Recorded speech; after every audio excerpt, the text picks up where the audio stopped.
Nourishment of the soul part 2. എൻ്റെ ദേഹീതലത്തെ പുഷ്ടിപ്പെടുത്തിയ നമ്മൾ nourishment of the soul part 1 എടുത്തു. അതിൽ നിന്ന് നമ്മളെ ദൈവം ആത്മാവ് നമ്മുടെ ദേഹീതലത്തെ ബലപ്പെടുത്താനും 2 നിൻ്റെ നിന്നയെ മാറ്റാൻ ഗിൽഗാൽ നിന്നെ നിന്നയുടെ കല്ല് ഉരുട്ടി മാറ്റിയിരിക്കുന്നു. നമ്മൾ ദൈവത്തിൻ്റെ മഹത്വത്തെ പറയുന്നവരായി മാറണം. കർത്താവിൻ്റെ മഹത്വം എന്ന് പറയുന്നത് അത് ഈ ഒരല്പസമയം നമ്മൾ ദൈവത്തിന് കോൺഷ്യസ് ആയിട്ട് കൊടുക്കാമെങ്കിൽ നമുക്ക് ദൈവത്തെ മഹത്വപ്പെടുത്താൻ നോക്കും. രാവിലെ തോറും ഭാരങ്ങൾ ഈ തീരാതെ, അതായത് 10-12 വർഷമായിട്ടും കിട്ടാത്ത ചില പ്രയർ റിക്വസ്റ്റുകൾ കാണും. വസ്തുവകയായിട്ടുള്ളതായിരിക്കും, കുഞ്ഞുങ്ങളുടെ വളർച്ചയായിരിക്കാം, പിന്നെ വീട്ടിൽ ഒരു മകൻ ശരിയാകാത്തതായിരിക്കും, എന്തെങ്കിലുമൊക്കെ ഒരെണ്ണം എപ്പോഴും കാണും. എല്ലാവർക്കും എന്തെങ്കിലും ഒരെണ്ണം കാണും. ചിലർക്കൊന്നും ഇല്ലെങ്കിൽ അതിൻ്റെ അർത്ഥം, ഒരു പ്രശ്നമില്ലെങ്കിൽ അതിൻ്റെ അർത്ഥം അവർ ചുമ്മാത് ശീതവാനുമല്ല ഉഷ്ണവാനുമല്ല, അത് ചുമ്മാതിങ്ങനെ അപ്പുറത്ത് ഇപ്പുറത്ത് മുഖം കാണിക്കുക. അവരെ സൂക്ഷിക്കണം. പ്രശ്നമുള്ളവർക്ക് ദൈവത്തിൻ്റെ ചൈതന്യം വരും. കാരണം ആ പ്രശ്നമില്ലാതെ ആരും ദൈവത്തെ അന്വേഷിക്കത്തു പോലും ഇല്ല. അപ്പം പ്രശ്നം ഒരു കണക്ക് നോക്കിയാൽ അത് തിന്മയായിട്ട് കാണാതെ ദൈവത്തിലേക്ക് അടുപ്പിക്കുന്ന ഒരു മാർഗമായിട്ട് നമ്മൾ കാണുകയും കണ്ടിട്ടുണ്ട്. വചനം തീക്ഷ്ണമായിട്ട് പറയുന്ന ഏതൊരു വ്യക്തിയെ നോക്കാമെങ്കിലും അവരുടെ ജീവിതത്തിൽ നല്ല പ്രയാസം ദൈവം കൊടുത്തിട്ടുണ്ട്. അതിൽ നിന്ന് പഠിച്ചെടുത്തതാണ് ഈ വിളിച്ചു പറയുന്നത്. കഴിഞ്ഞ ദിവസം ഒരാൾ എന്നെ വിളിച്ച് പറഞ്ഞു, മാഡം എനിക്ക് ഒത്തിരി ഭാരമുണ്ട്, പിന്നെ മക്കളെക്കുറിച്ച്, എൻ്റെ മോളെക്കുറിച്ച് ഞാൻ ഭാരപ്പെടുക. ഞാൻ പറഞ്ഞു, I have gone through this phase. ഈ തരത്തിൽ കൂടെ മക്കൾ ദൈവത്തിൽ നിന്ന് മാറിപ്പോയ സമയം എനിക്കുണ്ടായിട്ടുണ്ട്. എനിക്ക് I can understand your feelings. നിങ്ങളുടെ ഭാരം എനിക്ക് മനസ്സിലാകാം. പലപ്പോഴും നമ്മൾ വചനം പറയുമ്പോൾ തീയുടെ മുകളിൽ കാലി ചവിട്ടി നിന്നാണ് നമ്മൾ പറയുന്നത്. അങ്ങനെയാണ് ദൈവം ഉപയോഗിക്കുന്നത്. അയ്യോ എനിക്ക് വയ്യ എന്ന് പറഞ്ഞ് മാറിപ്പോയാൽ ദൈവത്തിനൊന്നും ചെയ്യാനൊക്കത്തില്ല. പക്ഷേ ഏതൊരു പ്രയാസം സ്വർഗത്തിലേക്ക് നമ്മളൊന്ന് നടക്കാൻ നോക്കി, തീയുടെ മേളിൽ കൂടെ തന്നെ ചവിട്ടിപ്പോണം. ശിഷ്യന്മാരെ പോലും പഠിപ്പിച്ച് കർത്താവ് 12 ശിഷ്യന്മാരിൽ കർത്താവ് 5 അപ്പം കൊണ്ട് 5000 പേരെ പോഷിപ്പിച്ച് കഴിഞ്ഞിട്ട് ഇവരോടെല്ലാം ദൈവം തമ്പുരാൻ ഓരോ സമയത്തും തന്നെത്താനെ പോയിരുന്നു വീണ്ടും പ്രാർത്ഥിക്കും. ഒരു പ്രാവശ്യം കർത്താവ് അതിശയം ചെയ്ത് കഴിഞ്ഞിട്ട് തൻ്റെ ശിഷ്യന്മാരോട് പറഞ്ഞു അക്കരയ്ക്ക് പോകാൻ പറഞ്ഞു. അക്കരയ്ക്ക് പോകാൻ പറഞ്ഞപ്പം വഴിക്ക് വെച്ച് രാത്രിയായി, കാറ്റും കോളും വന്നു. അവർക്ക് ആകപ്പാട് പേടിയെ. എന്ത് യേശു അറിയാഞ്ഞിട്ടാണ്? ദൈവത്തിനവരെ പഠിപ്പിക്കണം. എന്തോ ആ ഭാരത്തിൽ വെള്ളത്തിന് വല വീശി മീൻ പിടിച്ചുകൊണ്ടിരിക്കുന്ന പത്രോസിന് ഭയമായി. കാരണം വെള്ളം എന്തെന്ന് അറിയാവുന്ന വ്യക്തിയാണ്. പക്ഷേ ഈ രാത്രിയിൽ ഒരാളെ വെള്ളത്തിൻ്റെ മുമ്പിൽ കൂടെ മുകളിൽ കൂടെ നടക്കുന്നത് കണ്ടപ്പം പത്രോസ് പോലും പറഞ്ഞു അത് ഭൂതമാണെന്ന് പറഞ്ഞു. അത്രയേ ഉള്ളൂ നമ്മുടെ കഴിവ്. നമ്മൾ ദൈവത്തിലങ്ങ് ആശ്രയിക്കണം. കർത്താവിൻ്റെ ആത്മാവിൻ്റെ ആശ്രയം നമ്മുടെ മേൽ വരുമ്പോൾ നമ്മൾ ഈ 19-ാം സങ്കീർത്തനം ആകാശം ദൈവത്തിൻ്റെ മഹത്വത്തെ വർണ്ണിക്കുന്നു, ആകാശവിതാനം അവൻ്റെ കൈവേലയെ പ്രസിദ്ധമാക്കുന്നു. നമ്മൾ ദൈവത്തിൻ്റെ കൈവേലകളെ കണ്ട് അതിൽ സന്തോഷിക്കുന്നവരായി മാറണം. ആർക്കും നേരമില്ല. എന്നാൽ ഈ സ്പേസിലൊക്കെ പോകുന്നവരെക്കുറിച്ച് നമ്മൾ ചിന്തിക്കുകയാണെങ്കിൽ അവരെങ്ങനെയാണ് ഈ ആകാശവിധാനം കാണുന്നത് നമ്മളെപ്പോഴും ചിന്തിച്ചിട്ടുണ്ടോ? നമ്മൾ മനസ്സുകൊണ്ട് ചിന്തിക്കേണ്ടത് എല്ലാ വ്യക്തിയുടെയും ഉള്ളിൽ ഒരു സ്പേസ് ഉണ്ട്, which nothing else can complete or fill it. ആ ഒരു വാക്വം എന്ന് പറയുന്നത് പരിശുദ്ധാത്മാവിന് മാത്രമേ നിയന്ത്രിക്കാനൊക്കത്തുള്ളൂ. ഒരു ക്വയറ്റ് പ്ലേസ് നമുക്കുണ്ട്. ആ ക്വയറ്റ് പ്ലേസിൽ ദൈവത്തെ ഇരുത്തിയില്ലെങ്കിൽ നമ്മൾ ആ പാടെ ജിറ്ററിയാകും. ആളുകൾ ഈ ദുഷ്ടത ചെയ്യുന്നവർക്ക് ഒരു ദിവസം ഒരു ദുഷ്ടത ചെയ്തിൽ ഉറക്കം വരത്തില്ല. അതൊരു സാധാരണ കാര്യമാണ്. അതുപോലെ തന്നെയാണ് ദൈവത്തോട് അടുത്തിരിക്കുന്നവർക്ക് ഒരു ദിവസം ഒരു നന്മ ദൈവനാമത്തിൽ ചെയ്തതിൽ നമുക്ക് ഉറക്കം വരത്തില്ല. Because we are a growing tree. ആ നന്മ ഒരു വൃക്ഷത്തിനെ അതിൻ്റെ ഫലം കൊണ്ടാണ് അറിയുന്നതെങ്കിൽ എത്രമാത്രം നന്മ നമ്മളെക്കൊണ്ട് ദൈവം ചെയ്യിപ്പിക്കുന്നു. അതിൻ്റെ നന്മ ചെയ്തുകൊണ്ട് പ്രശംസ കിട്ടാനെന്നല്ല. That is become a character or a quality of yours. അത് നിൻ്റെ സ്വഭാവമായി മാറണം. അറിഞ്ഞോ അറിയാതെ നമ്മളിങ്ങനെ പോകുന്നിടത്തെല്ലാം പരിശുദ്ധാത്മാവ് പറയുന്നത് ചെയ്ത് ദൈവവുമായിട്ട് സംസാരിച്ച് അങ്ങ് പോയിക്കൊണ്ടിരിക്കുകയാണ്. അതൊരു യാത്രയാണ്. ആ ഒരു യാത്രയെന്ന് പറയുന്നത് അത് നിയന്ത്രിക്കുന്നത്, ചുക്കാൻ പിടിക്കുന്നത് ദൈവം തമ്പുരാൻ തന്നെയാണ്. ഈ അടുത്തിടെ നമ്മൾ ഈ അസ്ട്രോനോട്ട്സ് 4 അസ്ട്രോനോട്ട്സ് സ്പേസിൽ പോയതിനെക്കുറിച്ച് നമ്മൾ കേട്ടല്ലോ. അതായത് ആർട്ടിമസ് 2 എന്നായിരുന്നു അതിൻ്റെ പേര്. ഈ ആർട്ടിമസ് 2 പോയിട്ട് വന്നിട്ട് 1 മാസം പോലും ആയിട്ടില്ല. 4 പേരാണ് ആ സ്പേസിൽ പോയത്. അതായത് there is a silence only a few handful of human beings have ever known. അതായത് അറ്റ്മോസ്ഫിയറിൽ ഒരു വലിയ ഒരു മണ്ഡലത്തിൽ അവിടെ ഒന്നും ഇല്ല. അത് കാണുന്നവർ വളരെ കുറച്ച് പേരേ ഉള്ളൂ. അങ്ങനെ അതുപോലെ തന്നെ നമ്മുടെ ഹൃദയത്തിലും ഒരു വാക്വമുണ്ട്. ആ ഒരു സ്പേസ് എന്താണ് അങ്ങനെ വാക്യമായിട്ടിരിക്കുന്നത്, അത് ഫില്ല് ചെയ്യേണ്ടിയിരിക്കുന്നു. അപ്പോൾ ഈ അറ്റ്മോസ്ഫിയറിൽ പോയവരെന്താ കണ്ടതെന്നുള്ളത് നമുക്ക് നോക്കാം, അവരെന്താ പറയുന്നതെന്ന്. ഏപ്രിൽ 2026 അങ്ങനെ ഒരു ഏപ്രിൽ, അപ്പോൾ നമ്മൾ മെയ് ആയിട്ടില്ല, ഇപ്പോൾ ഏപ്രിൽ മാസം തന്നെയാണ്. അപ്പോൾ ഈ April 2026 4 astronauts went to the space. അപ്പം അവർ ഈ ആർട്ടിമസ് 2 എന്ന് പറയുന്ന പേടകത്തിലാണ് പോയത്. അപ്പോൾ ഇൻസൈഡ് ദ സ്പേസ് ക്രാഫ്റ്റ് ഒരു 4 പേരിൽ ഒരാൾ ദൈവത്തെ അറിയുന്നതാണ്. അയാളുടെ പേര് വിക്ടർ ഗ്ലോവർ എന്നാണ്. 4 പേര് പോയാൽ 1 Victor Glover, 2 Jeremiah Hudson, 3 Reid Wiseman and Christy Koch, 1 സ്ത്രീയും 3 പുരുഷന്മാരും. ഇതിൽ ലീഡറായിട്ട് പോയത് വിക്ടർ ഗ്ലോവർ. വിക്ടർ ഗ്ലോവർ പോകുന്നതിന് മുമ്പ്, സ്പേസിൽ കയറുന്നതിന് മുൻപായിട്ട്, അതായത് സ്പേസ് ക്രാഫ്റ്റിലേക്ക് കയറുന്നതിന് മുമ്പ്, പേടകം വിടുന്നതിന് മുമ്പായിട്ട് അവർ പറയുന്നുണ്ട്, ഞാനൊന്ന് മാത്രമേ ചോദിക്കുന്നുള്ളൂ, പ്രാർത്ഥിക്കുക, ഞങ്ങൾക്ക് വേണ്ടി പ്രാർത്ഥിക്കുക. അപ്പോൾ അറിയപ്പെടാത്ത ഒരു ടെറിട്ടറിയിലേക്ക് അവർ പോവുകയാണ്. എത്ര ട്രെയിനിങ് ഉണ്ടെന്ന് പറഞ്ഞാലും മൂണിലൊന്നും ആരും പോയി താമസിച്ചിട്ട് കുറച്ച് നാൾ താമസിച്ചിട്ടുണ്ടെങ്കിലും we are still uncertain of many things in that. അങ്ങനെ പോകുന്നുണ്ടേ ആ മനുഷ്യൻ എല്ലാവരോടും പറയും, നിങ്ങളെയൊക്കെ എനിക്ക് വേണ്ടി ചെയ്യാവുന്ന ഒരു നിങ്ങൾ എനിക്ക് വേണ്ടി, ഞങ്ങൾക്ക് വേണ്ടി പ്രാർത്ഥിക്കാം. അപ്പം a man of science but a man of faith also. അദ്ദേഹത്തിൻ്റെ കയ്യിൽ ഒരു ചെറിയ ബൈബിളുമായിട്ടാണ് അദ്ദേഹം പോയിരിക്കുന്നത്. ഈ ഗ്ലോബർ എന്ന് പറഞ്ഞ മനുഷ്യൻ ഏകദേശം 250,000 മൈൽസ് അവേ ഫ്രം ദി എർത്താണ് മൂണിലേക്ക് ഇവർ യാത്ര ചെയ്ത്. അപ്പം നമുക്കിവിടെ മനസ്സിലാക്കേണ്ടത് ടെക്നോളജി മാത്രം പോരാ, ഏതോ ഒരു അൺനോൺ ഫാക്ടറിലുള്ളൊരു ഫെയ്ത്ത് അവർക്കുണ്ടായിരിക്കണം ഇതിൽ കയറി പോകാൻ. ദൈവത്തെ അറിയുന്നവർക്ക് യേശുവിൽ ആശ്രയം വരും.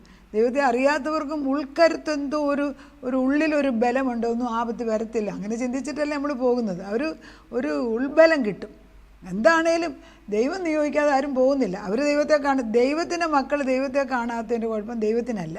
അപ്പം നമ്മൾ കാണേണ്ടവർക്ക് ദൈവത്തിൻ്റെ പരിശുദ്ധാത്മാ പ്രവർത്തിച്ചിട്ട്, അപ്പോൾ അവർ ഈ സ്പേസിലെല്ലാം പോകുമ്പോൾ അവരിങ്ങോട്ട് കമ്മ്യൂണിക്കേറ്റ് ചെയ്തുകൊണ്ടേ ഇരിക്കുകയാണ്. എന്നാൽ നമ്മൾ ഓർക്കണം, അപ്പോളോ 8 1968 അയച്ച അപ്പോളോ 8 അവർ മൂണിലിറങ്ങിയപ്പം ആദ്യമേ അവർ വായിച്ച വാക്യം ജനസിസ് 1:1, ഉൽപ്പത്തിയുടെ 1, ആദിയിൽ ദൈവം ആകാശവും ഭൂമിയും സൃഷ്ടിച്ചു. അപ്പോൾ ആകാശവും ഭൂമിയും സൃഷ്ടിച്ചു എന്നുള്ളതാണ് ആദ്യം വായിച്ചതെങ്കിൽ ഇവർ ഈ വിക്ടർ ഹൂഗറൊക്കെ ചെന്നപ്പോൾ ഈസ്റ്റർ ഡേ ആയിരുന്നു. ഹീസ് റിസൺ, അവന് ഈ ഉയർത്തെഴുന്നേറ്റ ഒരു ഉയർപ്പിൻ്റെ ഒരു സന്തോഷത്തിലാണ് ഇവരിത് കാണുന്നത്. അപ്പോൾ 2 പേരും 2 കൂട്ടരും ഏകദേശം 50 വർഷത്തിനിടയ്ക്ക് എത്രയോ പേടകങ്ങൾ മുകളിൽ പോയിട്ട് അവരെല്ലാം ചിലർ മരിച്ചു പോയിട്ടുണ്ട്, ചിലർ അവിടെ പോയി തങ്ങി നിന്നിട്ട് മാസങ്ങളോളം നിന്ന് പോയിട്ടുണ്ട്, തിരിച്ചു വന്നവരുണ്ട്. പിന്നെ ഒരു രക്ഷയില്ലാതെ മസിലും എല്ലാം വീക്കായിട്ട്. എന്നാൽ ഇവരെ സംബന്ധിച്ചിടത്തോളം ഇവരും പ്രത്യേകം പ്രാർത്ഥിച്ചു പോയതിനാൽ ഇവർക്ക് ഒരു സൈഡ് മൂണിൻ്റെ അത് സൂര്യൻ പ്രകാശിക്കുന്നത് നമുക്ക് കാണാം. അവിടെ ഈ ടെക്നോളജി ഉള്ളതുകൊണ്ട് അവർക്ക് കമ്മ്യൂണിക്കേഷൻ അന്നേരം ഈസി ആയിട്ട് അങ്ങോട്ടും ഇങ്ങോട്ടും കമ്മ്യൂണിക്കേറ്റ് ചെയ്യുക. എന്നാൽ മൂണിൻ്റെ ഒരു സൈഡ് വെട്ടമില്ലാത്തതാണ്. മൂണിൻ്റെ വെട്ടമില്ലാത്ത സൈഡിലേക്ക് കയറുന്നതിന് മുമ്പ് അദ്ദേഹം താഴോട്ട് കമ്മ്യൂണിക്കേറ്റ് ചെയ്യുന്നു, ഞങ്ങൾ വെട്ടമില്ലാത്ത മൂണിൻ്റെ മറ്റേ സൈഡ്, അത് സൂര്യപ്രകാശം ചെല്ലാത്ത സ്ഥലത്തേക്ക് ഞങ്ങൾ പോവുകയാണ്. We don't know what is hiding there. ഇരുട്ടത്ത് എന്താണെന്നുള്ളത് നമുക്ക് ആർക്കും അറിയത്തില്ല. അൺനോൺ ടെറിറ്ററിയിലേക്ക് ഇവർ പോവുകയാണ്. ഒന്ന് മാത്രം നിങ്ങൾ ഓർത്ത് പ്രാർത്ഥിക്കുക. This is it. നമുക്ക് അറിയാൻ വയ്യാത്തൊരു ഇത് നമ്മുടെ ജീവിതത്തിലും എത്രയോ അൺനോൺ ടെറിറ്ററിയിൽ നമ്മൾ പോയിട്ടുണ്ട്. അപ്പോൾ ഞങ്ങളെ സംബന്ധിച്ചിടത്തോളം വിവാഹം കഴിച്ച് കഴിഞ്ഞുകൊണ്ട് ഞാൻ ഇംഗ്ലണ്ടിൽ പോയി. ഞങ്ങൾ ഇംഗ്ലണ്ടിലോട്ടാണ് പോയത്. ഇംഗ്ലണ്ടിൽ പോയി കഴിഞ്ഞിട്ട് അവിടെ പോയി ലോ പഠിച്ച് ബാരിസ്റ്റർ ലോ എടുത്തു. എൻ്റെ ഹസ്ബൻഡ് MRCP എടുത്തു.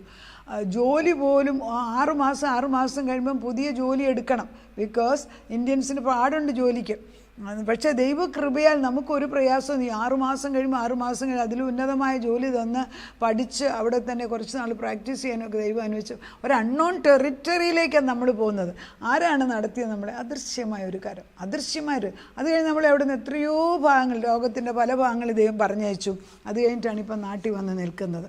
നമ്മൾ ഭൂമിയുടെ സൂര്യൻ ചന്ദ്രൻ്റെ അവിടം വരെ പോയി ദൈവത്തെ കാണുന്നില്ല എങ്കിലും ആത്മീയ തലത്തിൽ ജീവിതത്തിൽ എന്താണെന്നുള്ളത് നമ്മൾ കണ്ടിട്ടുള്ളവരാണ്. അപ്പം നമ്മൾ ഈ ബ്യൂട്ടി ഓഫ് ദി ക്രിയേഷൻ, അവർ ഈ അസ്ട്രോനോട്ട്സ് മുകളിൽ ചെന്നപ്പോൾ അവർ പറയുന്നത്, മുകളിൽ നിന്ന് താഴത്തോട്ട് നോക്കി we can see the earth as a single hope. അതായത് മുകളിൽ നോക്കുമ്പം നീല നിറത്തിലും പച്ച നിറത്തിലുള്ള ഒരു ബോള്, ഒരു ബോൾ ഇങ്ങനെ തൂങ്ങിക്കിടക്കുന്നതായിട്ട് കാണാം. അതും ഓർക്കണം, ചുറ്റുപാടും അന്ധകാരത്തിൻ്റെ നടുക്ക് വെട്ടത്തിൽ വെട്ടിത്തിളങ്ങി ഒരു ഗോള് പോലെ അല്ലെങ്കിൽ ഒരു ബോൾ പോലെ തൂങ്ങിക്കിടക്കുന്ന ഒരു സാധനം എർത്താണ്, ഭൂമിയാണ്. അതിൻ്റെ മനോഹരത്വം നമുക്ക് വർണ്ണിക്കാം. അവിടുന്ന് നോക്കിയപ്പം ദൈവത്തെ കാണാൻ സാധിക്കുന്നു. അതുകൊണ്ടാണ് ഇയ്യോബിനകത്ത് പറയുന്നത്, ദൈവത്തിൻ്റെ ഇയ്യോബിൻ്റെ 26-ാം അധ്യായത്തിൽ പറയുന്നത് ഇങ്ങനെയാണ്: ഭൂമിയെ നാസ്തിത്വത്തിന്മേൽ തൂക്കുന്നു, ഒന്നും ഇല്ലായ്മയിൽ തൂക്കിയിട്ടിരിക്കുന്ന വേദപുസ്തകത്തിൽ എഴുതി വെച്ചിട്ടുണ്ട്. എന്നാൽ മനുഷ്യർ ഒരു കാലം വരെ ചിന്തിച്ചത് ഭൂമി ഫ്ലാറ്റാണ്, 4 പിള്ളേരെ കയറ്റി വെച്ചിരിക്കുക, അങ്ങനെ നമ്മൾ ചിന്തിച്ച കാലമുണ്ട്. അതെല്ലാം പോയെന്നേ, ഒക്കെ പോയി. ദൈവത്തിൻ്റെ ആത്മാവിൽ ഇവർ ഈ വെട്ടമില്ലാത്ത സൈഡിലോട്ട് പോകുന്ന ഉടനെ ഇവർക്ക് കമ്മ്യൂണിക്കേഷൻ ഏകദേശം 45 മിനിറ്റ് ഇവർക്ക് കമ്മ്യൂണിക്കേഷൻ ഭൂമിയായിട്ടില്ലായിരുന്നു.